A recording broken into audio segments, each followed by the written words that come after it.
রহমতুল্লাহি আলাইহি ইশারা দিয়া বলেন, শেখ আপনি আমার বাচ্চাগুলা আমার কাঁধের উপরে উঠাই দেন।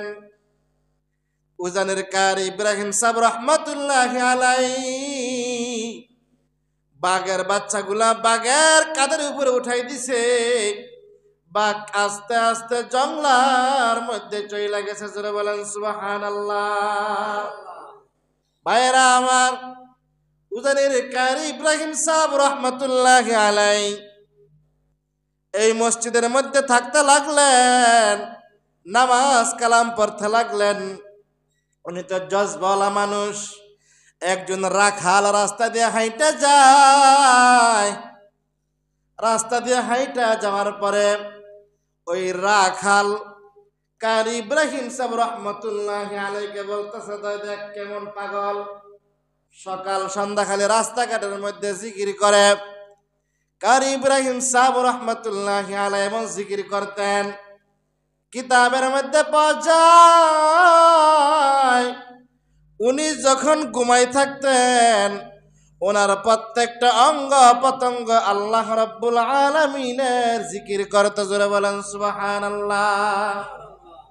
শুধু তাই নয়, ওই রাখাল কথাটা অ্যাকশন করে বলছেন, দেখ কেমন পাগল, কেমন পাগল রাস্তা দিয়া যায় জিকির করে। এমন পাগল তো উজানের জমিনে কোনোদিন দেখি নাই। কারি ইব্রাহিম সাহেব রহমতুল্লাহি আলাইহি রাখালের দিকে নজর করে নাই, ওই রাখালের যে গরু আছে গরুর দিকে নজর করতেছে। গরুর দিকে যখন নজর করছে তখন গরুর ভিতর থেকে কেমন জানি আল্লাহ আল্লাহ জিকির আসতেছে।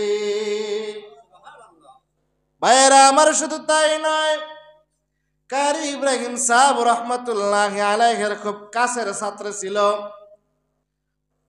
চরমুনার মরহুম ইসহাক রহমতুল্লাহি আলাইহি, বর্তমান পীর সাহেবের দাদা ইসহাক রহমতুল্লাহি আলাইহি একদিন ওই মসজিদের মধ্যে জিকির করতেছিলেন।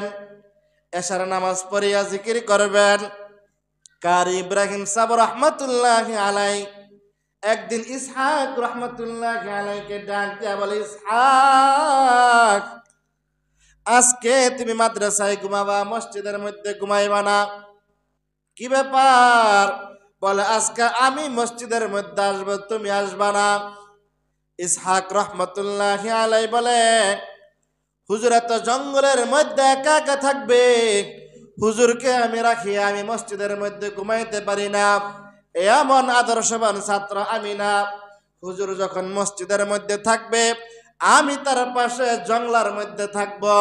ঠিক এশার নামাজ আদায় করিয়া কারি ইব্রাহিম সাহেব রহমতুল্লাহি আলাইহি বাড়িতে গেলেন। বাড়ি থেকে আসিয়া কেমন করে জানি মসজিদের জানলাগুলা লাগাই দিলেন, দরজাগুলা লাগাই দিলেন। পাশে কিন্তু বিশাল বড় জঙ্গল, গাছ গালি